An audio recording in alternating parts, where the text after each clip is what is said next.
So what's the difference between municipal inspections, such as the Minneapolis Truth in Housing inspection, and a home inspection that a buyer would pay for?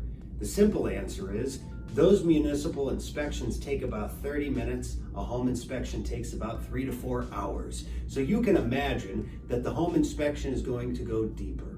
Here's the thing, as a seller, there are certain cities in the metro that require sellers to have those municipal inspections prior to listing their home on the market. Now, many of those, and each city's different, many of those will require those inspections to happen prior to the very first day the very first buyer walks through the home. Some will even require that some of those items are fixed either before the listing or before the closing. Many of them will allow buyers to assume responsibility for those too, if buyer and seller can come to an agreement. That inspection, for all intents and purposes, is only a small snapshot of the home.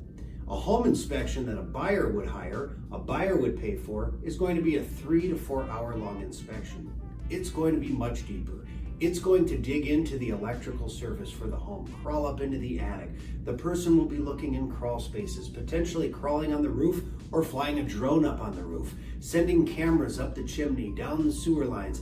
All sorts of things are going to be happening in that home inspection, and that's why it takes 3 to 4 hours, and is probably 3 times or 4 times more intense than a municipal inspection.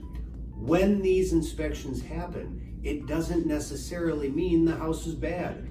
Every house has blemishes. There's no such thing as a perfect home. In fact, if you had a home inspector go into a new construction home, I don't care what builder you're talking to, there are things that were done incorrect or wrong, and they will find that for you. So that's really the difference between the two, and don't confuse either for an appraisal. That's something different that we talk about in another video. If you have any more questions about inspections, let us know.